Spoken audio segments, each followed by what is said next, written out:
Welcome to A Course in Miracles in Practice. Glad to have you with us. Today we're going to start by reading the lesson, and then we'll talk about how you can take these concepts and actually use them in your everyday life. We're focusing on Lesson 114, and this one is actually a review, bringing together Lessons 97 and 98. Let's just listen to the lesson itself first. 97. I am spirit. I am the Son of God. No body can contain my spirit, nor impose on me a limitation God created not. 98. I will accept my part in God's plan for salvation. What can my function be but to accept the Word of God, who has created me for what I am and will forever be? On the hour, I am spirit. On the half hour, I will accept my part in God's plan for salvation. So hearing those again, it really strikes me, this core idea about what we truly are. It really cuts through, doesn't it? This idea of I am spirit, not the body, not the personality even, but spirit. Right. It feels like it's asking us to shift our whole identification, away from the limitations we usually associate with being, well, physical. And that line, no body can contain my spirit, nor impose on me a limitation God created not. That's quite a statement. It is. It sort of challenges everything we think about our restrictions or weaknesses. Yeah, it suggests our potential is limitless because spirit isn't bound by physical laws. And then linking that to Lesson 98, accepting our part. How do those two connect for you? Well, if you start from I am spirit, then accepting your part in God's plan feels different. It's less about doing something external. And more about being something. Yeah, it's like if I am spirit inherently connected to God, then my part is simply to accept that, to accept the Word of God about who I am. It's the acceptance of our spiritual reality. And the lesson structure, the hourly and half-hourly reminders. Keeps pulling you back. We actually received a question that ties into this so deeply. A listener wrote in, and it's quite moving. Okay. They write, I'm devastated over the recent deaths of my parents. They lived long, mostly healthy lives, so their deaths were rather shocking. I miss their voices, hugs, conversations, support, and love. How can the Course help me with my grief?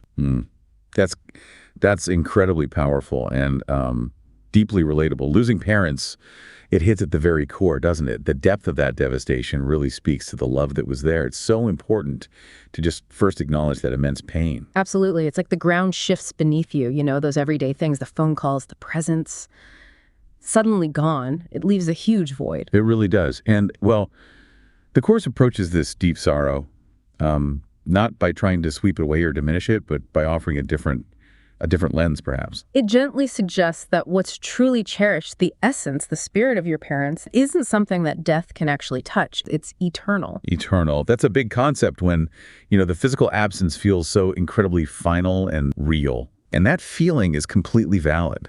The Course isn't asking you to deny the pain of that physical loss. Instead, it sort of invites you to consider that your true nature, your deepest self, is also spirit, eternal. And that you're connected to that same eternal quality in your parents, beyond the physical. So the idea is to shift the focus away from what the eyes can no longer see, the ears can no longer hear. Exactly. It's a gentle turning from the form that is past towards the enduring spiritual reality of that connection, that love, that bond. It exists on a level that, well, the physical world can't really contain or limit. Right. And that's not like flipping a switch. It's a process, something that unfolds gently. Absolutely a process. And it demands enormous self-compassion. But alongside that, being open to this wider spiritual view that can eventually bring a deep sense of peace, the peace comes from accepting that eternal nature, theirs and yours too. You mentioned the Course offers specific guidance. Are there particular lessons that speak directly to this kind of profound grief? Yes, definitely. There are several that can be really supportive. For instance, when the grief feels overwhelming and thoughts are racing, Lesson 34 is powerful. I could see peace instead of this. Right. It's not denying the pain, but it's a reminder that you have a choice and focus. There's an underlying peace available. Recognizing that even within this feeling of devastation, another possibility, another way of experiencing the moment exists. And then there's Lesson 36. My holiness envelops everything I see. This encourages, well, extending love and acceptance, but starting with yourself. Recognizing your own inherent worth, your holiness, allows you to see your parents, their lives, their passing, through that same lens of love. It reinforces love as the connecting reality. That makes sense. Grief can feel so isolating. It really can. And that's where Lesson 47 comes in. God is the strength in which I trust. It Yeah. points directly towards a source of strength that's, bigger than our individual capacity. Yeah. It's about leaning into that, trusting in that fundamental love or strength that holds everything, finding resilience there. Sometimes mixed in with the sadness, other things might surface. Maybe regrets, maybe even anger. Yes, grief is complex. Lesson 68, Love Holds No Grievances, speaks to that.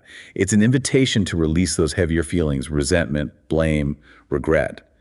Love, in its true form, doesn't hold on to those things.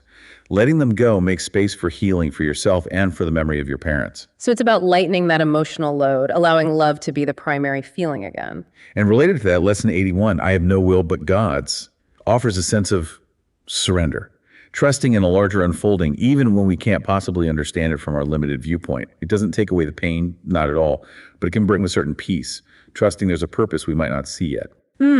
That idea of a bigger picture can be comforting when things feel so chaotic and, frankly, unfair. It can.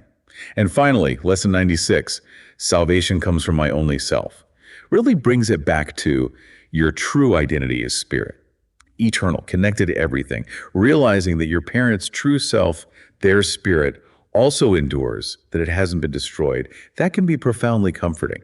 It reframes their presence. It consistently encourages looking beyond physical limitations to recognize the reality of spirit, the reality of love, which is unbreakable. So for our listener and anyone navigating such a deep loss, the message is one of profound patience, isn't it? And deep self-compassion during this time. Absolutely essential. And perhaps exploring some of these lessons we touched on, lesson 34, 36, 47, 68, 81, 96, might offer some pathways, some tools to finding that inner peace and understanding.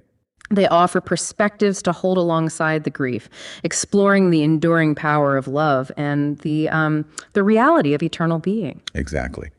Thank you so much to the listener for sharing something so personal. It allows us all to explore these incredibly important universal themes. We truly hope you find solace and comfort on your path. If any of our listeners have thoughts or questions that came up during this episode, We'd genuinely love to hear from you. please feel free to email us. The address is ACIM@theworldharmonyproject.org. That's ACIM@theworldharmonyproject.org. We look forward to hearing your perspectives.